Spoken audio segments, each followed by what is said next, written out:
अच्छा जी, अब next articles की तरफ चलते हैं। नेक्स्ट आर्टिकल हमारा क्या है? नेक्स्ट आर्टिकल भी इस चैप्टर का बहुत इंपॉर्टेंट आर्टिकल है। इसमें आपको मैं ये बात बताऊंगा कि what is centripetal acceleration and centripetal force. यानी यहां हम दो चीजों को स्टडी करेंगे, सेंट्रीपिटल एक्सेलरेशन की बात करेंगे और सेंट्रीपिटल फोर्स की बात करेंगे। और उसके बाद आप लोगों ने इसके लिए एक इक्वेशन क्या करनी है, डिराइव करनी है कि सेंट्रीपिटल एक्सेलरेशन क्या है और सेंट्रीपिटल फोर्स क्या है, किस तरीके से आप इसको एक्सप्लेन करेंगे। याद रखो, अगर हम बात करें सबसे पहले किसकी बात करें, सेंट्रीपिटल एक्सेलरेशन की बात करें, तो ये बात अपने ज़हन में रखें कि that acceleration which is produced by centripetal force, that acceleration which is produced by centripetal force, आपके पास वो एक्सेलरेशन जो कौन प्रोड्यूस करे, सेंट्रीपिटल फोर्स प्रोड्यूस कर दे, उस एक्सेलरेशन का नाम क्या होगा, सेंट्रीपिटल एक्सेलरेशन होगा। It is denoted by AC. किससे डिनोट करेंगे, एसी से डिनोट करेंगे। तो एसी क्या है, what is AC? That acceleration which is produced by centripetal force। और सेंट्रीपिटल फोर्स क्या होती है? तो आप लोगों ने 9th में यह पढ़ा था कि centripetal force is that force which compels the body to move in a circle, जो एक बॉडी को एक सर्कल में क्या कर रही होती है, घुमा रही होती है। तो that acceleration which is produced by centripetal force, ऐसे एक्सेलरेशन जो सेंट्रीपिटल फोर्स प्रोड्यूस करे, ऐसे एक्सेलरेशन का नाम क्या होता है, सेंट्रीपिटल एक्सेलरेशन होता है। या हम लोग ऐसे भी बोलते हैं कि दैट एक्सेलरेशन विच एग्जिस्ट, जो एग्जिस्ट करता है इन सर्कुलर मोशन, यानी ऐसा एक्सेलरेशन जो एग्जिस्ट करे कौन सी मोशन में, सर्कुलर मोशन में एक बॉडी के पास हो, या बॉडी सर्कल में मूव कर रहा हो, उस वक्त बॉडी के पास जो एक्सेलरेशन होगा, that acceleration is called centripetal acceleration. तो centripetal acceleration is that acceleration, centripetal acceleration वो एक्सेलरेशन है which is produced in circular motion, जो किस में प्रोड्यूस होता है, सर्कुलर मोशन में प्रोड्यूस हो जाता है, एंड ऑलवेज डायरेक्टेड, और हमेशा ये डायरेक्ट होता है किधर, किधर डायरेक्ट होता है, toward the centre of the circle. यानी बॉडी में जो एक्सेलरेशन होगा ना, उसकी डायरेक्शन किधर होगी, सर्कल के सेंटर की तरफ होगी। तो that acceleration which exist in circular motion, ऐसे एक्सेलरेशन जो किस में एग्जिस्ट करे, सर्कुलर मोशन में एग्जिस्ट करें, and always directed toward the center of the circle, और हमेशा सर्कल के सेंटर की तरफ डायरेक्ट हो, ऐसे एक्सेलरेशन को क्या बोला जाएगा, सेंट्रीपिटल एक्सेलरेशन बोलेंगे।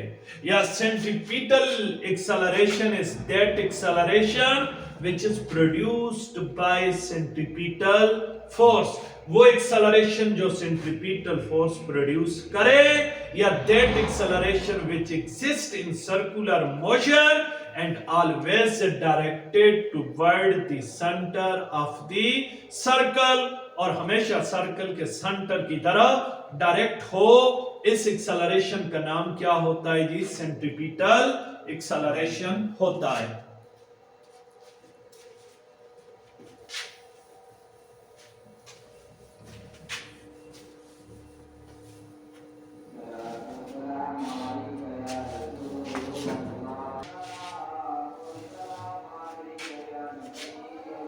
अब देखो, इसके लिए हम लोग सेंट्रीपिटल एक्सेलरेशंस को एक्सप्लेन करते हैं, और इसकी एक्सप्लेनेशंस के लिए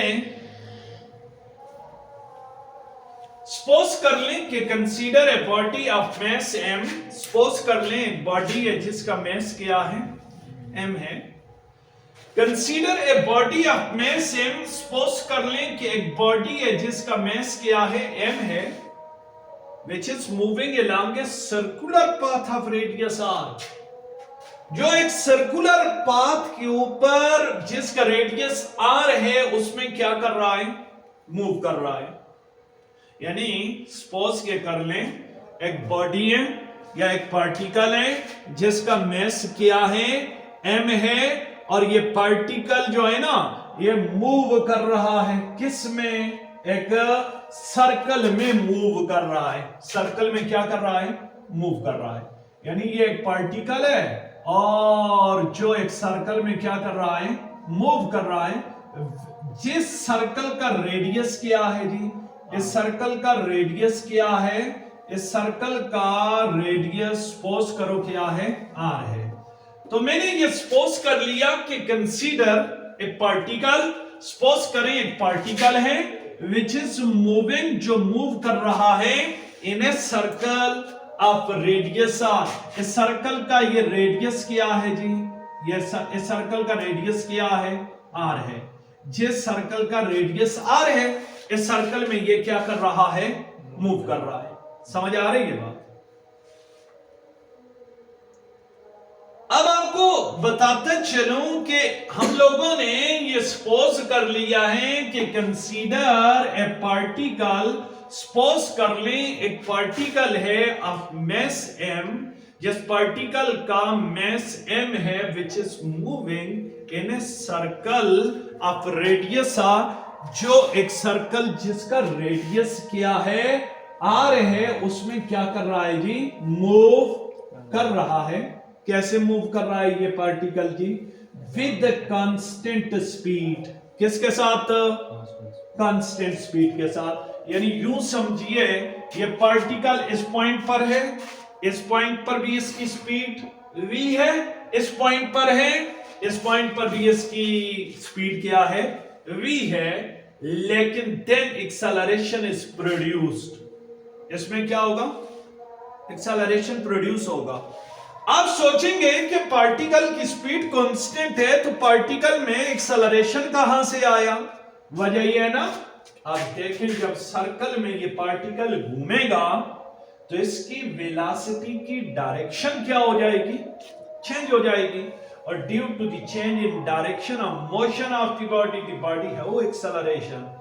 तो हम लोगों ने ये सपोज कर लेना है कि consider a particle of mass m moving along a circular path of radius r with constant speed v, then acceleration is produced।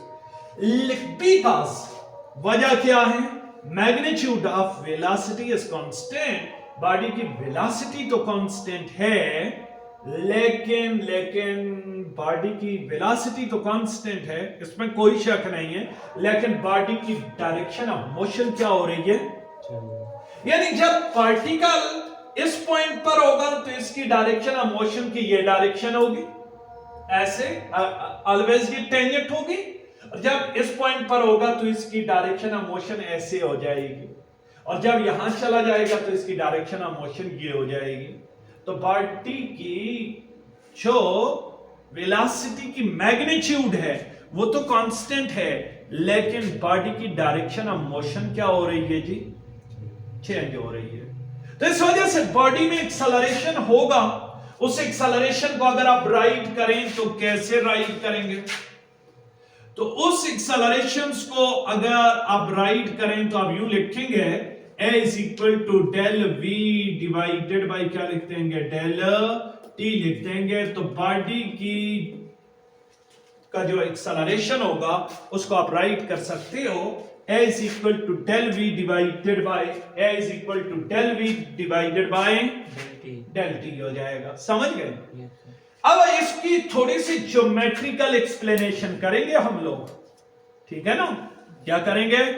Geometrical explanation करेंगे हम लोग। सपोज ये करेंगे कि consider the velocity of the particle at point A is v1। Suppose करो ये point A है, इस पॉइंट ए के ऊपर इस पार्टिकल की वेलोसिटी क्या है जी, v1, और जब ये यहां इस पॉइंट बी पर गया तो इसकी वेलोसिटी क्या हो गई, v2 हो जाएगी।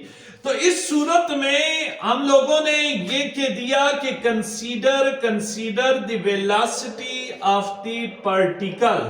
सपोज करो पार्टिकल की वेलोसिटी, सपोज कीजिएगा पार्टिकल की वेलोसिटी कौन से पॉइंट पर, इस पॉइंट ए के ऊपर, इस पॉइंट है, ये वाला जो पॉइंट है ना, इस पॉइंट ए के ऊपर इस पार्टिकल की वेलोसिटी क्या है जी, v1 है। क्या है? v1। और जब पार्टिकल इस पॉइंट बी पर पहुंचा तो इस पॉइंट बी के ऊपर इसकी वेलोसिटी क्या बन गई जी, v2 बन जाएगी। ठीक है ना? इसकी वेलोसिटी क्या हो गई, v2 हो जाएगी। इसकी थोड़ी ज्योमेट्रिकल एक्सप्लेनेशन हो गई, ठीक है ना? और ये हमेशा याद रखें, इसकी वेलोसिटी हर पॉइंट के ऊपर ये क्या आने वाली है जी, टेंजेंट। इस पॉइंट पर भी टेंजेंट होगी, इस पॉइंट पर भी टेंजेंट होगी, आगे कहीं लेंगे ये भी क्या होगी, टेंजेंट होगी। अब आपने इसकी वेलोसिटी के लिए क्या क्या ड्रा करनी है जी, एक वेक्टर डायग्राम ड्रा करनी है। कैसे? देखो ये वेलोसिटी है इसकी, इसको इसी डायरेक्शन में यहां ले आइए, ऐसे, ये देखो यूं। अगर इसको इसी डायरेक्शन में आप यहां पर ले आएंगे तो ये क्या आ गई, ये क्या आ गई, इसकी वेलोसिटी v1 आ जाएगी। इसकी वेलोसिटी v1। मैं वेलोसिटी में चेंज निकालता हूं, और चेंज सिर्फ किसकी वजह से है, डायरेक्शन की वजह से होगी। मैग्नीट्यूड कांस्टेंट होगी, यानी जितनी मैग्नीट्यूड यहां होगी इतनी यहां होगी। एरो की लेंथ इधर और इधर बराबर रखना, ठीक है ना? तो ये v1 देखो इसी डायरेक्शन में, इसको ऐसे निकाल दो यहां, और फिर इसमें ऐड कर दो किसको, v2 को इसी डायरेक्शन में इसके साथ ले आइए, इसके साथ यहां पर लाके जोड़िए। सही है? तो इसके साथ ही यहां पर आपने जोड़ दिया, ये क्या हो गया जी, दिस इज v2। ये क्या आ गया, v2 आ जाएगा। समझ आ रही है बात? ये जो सर्कुलर जो मोशन हो रही है ना, इस सर्कुलर मोशन में इस वेलोसिटी v1 और v2 के लिए वेक्टर डायग्राम यहां बनाइए। अब चेंज इन वेलोसिटी क्या होगी, तो ये चेंज इन वेलोसिटी होगी, और आप ये देख रहे हैं ये किधर नजर आ रही है, सर्कल के सेंटर की तरफ। इसकी डायरेक्शन भी सर्कल के सेंटर की तरफ होगी, तो इसी वजह से एक्सेलरेशन की डायरेक्शन भी किधर होगी, सर्कल के सेंटर की तरफ चली जाएगी। तो this will be the del v, ये क्या होगा, डेल वी। और इस ट्रायंगल को हम बोल देते हैं पी क्यू आर। क्या बोल देते हैं, पी क्यू आर बोल देते हैं। ये डायग्राम आ गई पी क्यू आर। लेकिन देखो इधर भी एक डायग्राम बन रही है। अगर ये पार्टिकल इस पॉइंट ए से चला और कहां तक चला गया, बी तक, तो देखो इस पार्टिकल ने यहां पर कुछ क्या कवर किया जी, लीनियर डिस्प्लेसमेंट कवर किया, यहां से यहां तक क्या कवर किया, डेल एस कवर कर दिया। और अगर ये सर्कल का रेडियस है तो ये भी सर्कल का क्या है, बोलिए, ये भी सर्कल का रेडियस आ जाएगा। और इसी तरीके से अगर ये सपोज करो ये एंगल थीटा है, ये एंगल थीटा है, तो इधर वाला ये एंगल क्या होगा, डेल थीटा आ जाएगा। ठीक है ना? और इसको बिल्कुल स्ट्रेट ऐसे मिलाइए तो इधर भी एक क्या बन जाएगी, एक ट्रायंगल बन जाएगी। ठीक है ना? अब आप एक काम करें, ये दो ट्रायंगल बन रही है यहां। कौन कौन सी ट्रायंगल बन रही है, एक बन रही है ए बी और सी बन रही है, ए बी और सी, और एक बन रही है पी क्यू आर बन रही है। दोनों ट्रायंगल से आपने क्या लेना है, टेंजेंट लेना है, डायरेक्शन निकालनी है ना। तो डायरेक्शन किसके जरिए निकालते हो, टेंजेंट। तो by applying tangent theta on both side for direction, direction के लिए दोनों तरफ क्या अप्लाई कीजिएगा, टेंजेंट थीटा अप्लाई कीजिएगा, पहली इस ट्रायंगल में भी और उस ट्रायंगल्स में भी टेंजेंट थीटा अप्लाई कीजिएगा। वैसे रूल क्या है, मैंने आपको यह बताया था कि ये थीटे के सामने वाली जो साइड होती है ये क्या होता है, परपेंडिकुलर। तो इसका मतलब है ये परपेंडिकुलर है, ये हाइपोटेन्यूज है, और ये क्या है, बेस। और टेंजेंट थीटा क्या होता है, परपेंडिकुलर डिवाइडेड बाय बेस आ जाएगा। परपेंडिकुलर क्या है जी, ए बी, तो इसमें ये आ जाएगी आर्क ए बी आ जाएगी, क्या आएगी, आर्क ए बी वाली साइड आ जाएगी, और डिवाइडेड बाय बेस। बेस क्या है इस ट्रायंगल में, इस ट्रायंगल में बेस क्या बन रहा, बोलिए, बेस बन रहा है एसी बन रहा है, क्या बन रहा है, तो इसमें बेस आ गया एसी आ गया, बेस क्या आ गया, एसी। तो ये आर्क ए बी आ जाएगी, ये वाली साइड आर्क वाली ए बी, और डिवाइडेड बाय एसी आ जाएगा, सही है। और दूसरी ट्रायंगल में टेंजेंट थीटा लगाई है, दूसरी ट्रायंगल में। अब जरा देखो, दूसरी ट्रायंगल में अगर टेंजेंट थीटा लगाएं तो इसमें थीटे के सामने ये क्या होगा, तो परपेंडिकुलर क्या बनेगा, क्यू आर। तो ये आ जाएगा क्यू आर आ जाएगा, क्या आएगा, क्यू आर, और डिवाइडेड बाय बेस। बेस क्या बन रहा, इसके सामने ये परपेंडिकुलर, ये बेस, और ये हाइपोटेन्यूज बनेगा। तो ये बेस क्या बन जाएगा, P Q R divided by P Q आ जाएगा। समझ आई बात। अब जरा देखो कि ये आर्क ए बी किसकी इक्वल है, क्या ये डेल एस नहीं है, क्या ये डेल एस नहीं है, और इसको हम लोग ले लेते हैं, it is approximately equal to s. ये किसकी इक्वल है जी, इस एस वाले डिस्टेंस के तकरीबन क्या है, इक्वल है। और इसमें एस सी क्या बन रहा, रेडियस ऑफ द सर्कल बन रहा कि नहीं बन रहा, this is the radius of the circle, ये सर्कल का रेडियस बन रहा। और उस ट्रायंगल में देखो क्यू आर क्या बन रहा, क्यू आर क्या है, डेल वी है, क्यू आर क्या है जी, डेल वी है, और पी क्यू क्या आ रहा, दिस इज V1, क्या है, V1। और याद रखना V1 is equal to V2, V1 और V2 मैग्नीट्यूड में इक्वल होंगे, और दोनों किसकी इक्वल होंगे, V के। तो इस वजह से इसको हम P को क्या ले लेंगे, V ले लेंगे। क्योंकि वेलोसिटी की मैग्नीट्यूड क्या है जी, वेलोसिटी की मैग्नीट्यूड कांस्टेंट है, तो तब हम इसको ऐसे लिखेंगे। तो अब जरा देखो इक्वेशन क्या बन गई, जरा सोचो इक्वेशन क्या बन गई। आर्क ए बी की जगह क्या लगा देंगे, एस या डेल एस लगा देंगे, एस या क्या लगा दूं, डेल एस लगा दूंगा। तो चलो इसकी जगह एस लगा देता हूं, और डिवाइडेड बाय एस सी की जगह क्या आ जाएगा, आर आ जाएगा, एस सी की जगह आर आ जाएगा। और इस तरफ क्या रह गया, इस तरफ आ गया डेल वी, यानी इसकी जगह डेल वी आ जाएगा, और इसकी जगह क्या आ जाएगा, बोलिए, वी आ जाएगा, ठीक है ना। इसकी जगह एस, इसकी जगह आर, इसकी जगह डेल वी, और इसकी जगह वी आ जाएगा। इसको कॉल कर देते हैं इक्वेशन नंबर 2। क्या कॉल कर देते हैं, इक्वेशन नंबर 2।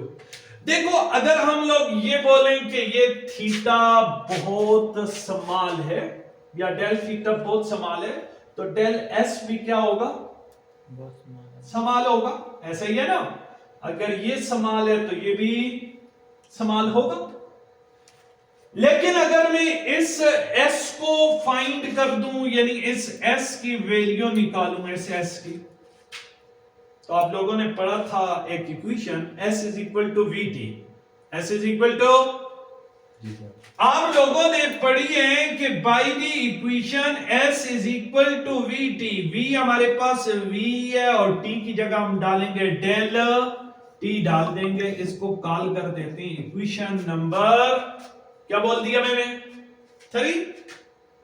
तो ये s जो है ना, s किसके इक्वल है जी, बोलिए, s किसके इक्वल होगा, s is equal to v del.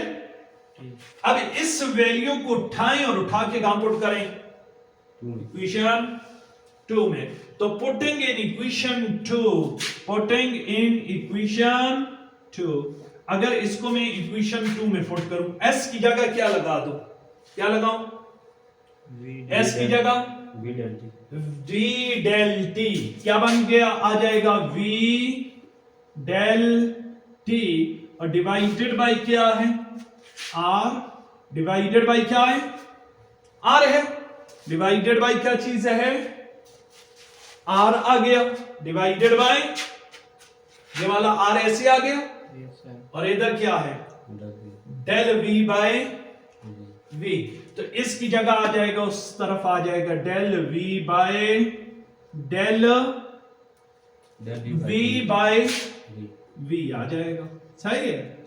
अब एक काम करें, काम क्या करें, अब दो क्वांटिटीज को इंटरचेंज करें। देखो ये इधर मल्टीप्लाई हो रहा, इधर ले चलो, ये आके क्या हो जाएगा, डिवाइड हो जाएगा, और ये इधर डिवाइड हो रहा, इधर आके क्या हो जाएगा, मल्टी, यानी इसको इंटरचेंज कर सकते हैं ना। अगर इसको मैं इधर ले चलूं, इसको इधर ले आऊं, तो क्या बन सकता है, बोलिए, v into v divided by क्या आ गया, r इज इक्वल टू, इधर क्या बच गया, डेल v डिवाइडेड बाय क्या चीज आ जाएगी, डेल t आ जाएगा, सही है, del v by del t आ जाएगा, डेल v बाय। अब देखो इस v को v से मल्टीप्लाई कर लो, अगर मैं v को v से मल्टीप्लाई कर दूं तो क्या आंसर आने वाला है जी, v क्रॉस v, तो क्या आंसर आएगा, v square divided by r, इधर क्या आ गया, del v divided by del t आ जाएगा, del v by del t। अब देखो हमारे पास ये आ गया v स्क्वायर बाय r, और मुझे ये बताओ इक्वेशन 1 जो मैंने बनाई थी, याद है ना, सबसे पहले बनाई थी, time rate of change of velocity, time rate of change of velocity is called acceleration, time rate of change of velocity is called acceleration. तो time rate of change of velocity का नाम क्या है, एक्सेलरेशन। लेकिन ये कौन सा acceleration होगा, तो this acceleration is called centripetal acceleration.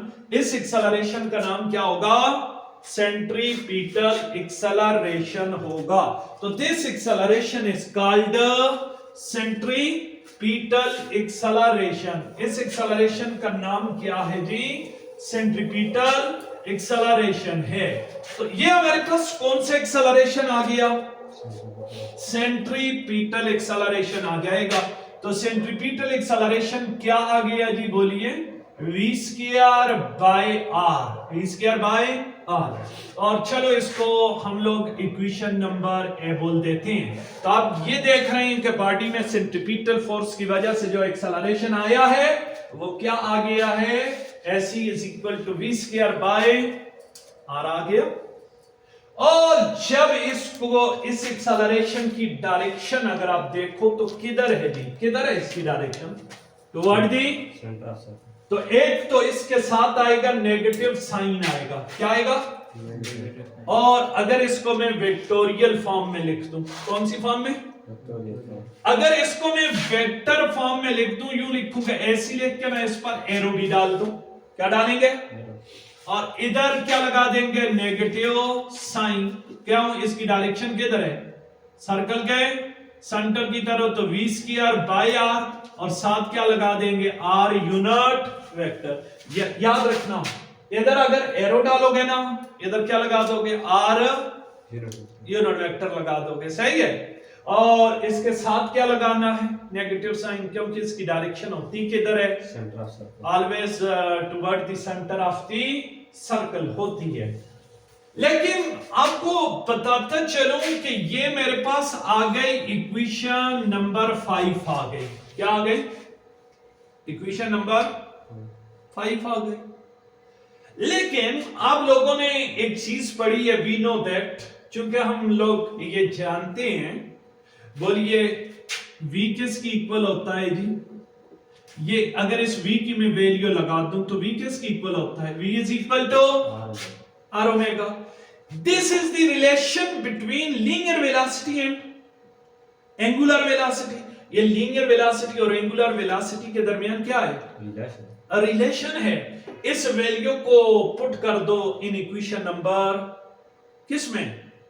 Putting in equation 5। इसको कहां पुट कर लो? इक्वेशन 5 में पुट कीजिएगा। एस सी किसकी इक्वल आ जाएगा?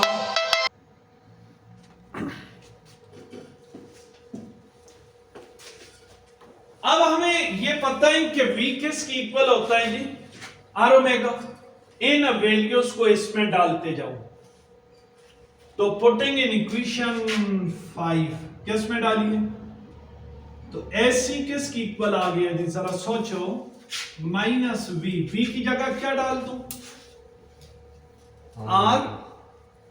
वी की जगह आ जाएगा आर ओमेगा आ जाएगा होल स्क्वायर और डिवाइडेड बाय क्या है? आर है इंटू आर यूनिट वेक्टर। तो एस सी क्या आ गया बोलिए? Minus r square omega square divided by r into r unit vector. ये आ गया। अब जरा गौर करें कि इसमें से एक आर क्या हो सकता है? कैंसल हो जाएगा। जब एक आर कैंसिल हो जाएगा तो एसी इक्वल आ जाएगा minus r omega square r unit vector. तो एक सेंट्रीपिटल एक्सेलरेशन की ये इक्वेशन भी आ जाएगी। लेकिन ये बात अपने ज़हन में रखें कि ये नेगेटिव साइन हमें ये शो कर रहा है। नेगेटिव साइन हमें ये बता रहा है कि सेंट्रीपिटल एक्सेलरेशन की डायरेक्शन किधर होगी? Toward the centre of the circle होगी। इसकी डायरेक्शन होती है, it is always directed toward the centre of the circle. इसकी डायरेक्शन होती है सर्कल के सेंटर की तरफ होती है। लेकिन इसकी जो मैग्नीट्यूड होती है, मैग्नीट्यूड सेंट्रीपिटल एक्सेलरेशन की जो मैग्नीट्यूड होती है, यह हमेशा क्या होती है? कांस्टेंट होती है। तो ये दो बातें अपने ज़हन में रखिए कि इसकी डायरेक्शन हमेशा किधर होती है जी? सेंटर ऑफ द सर्कल की तरफ होती है।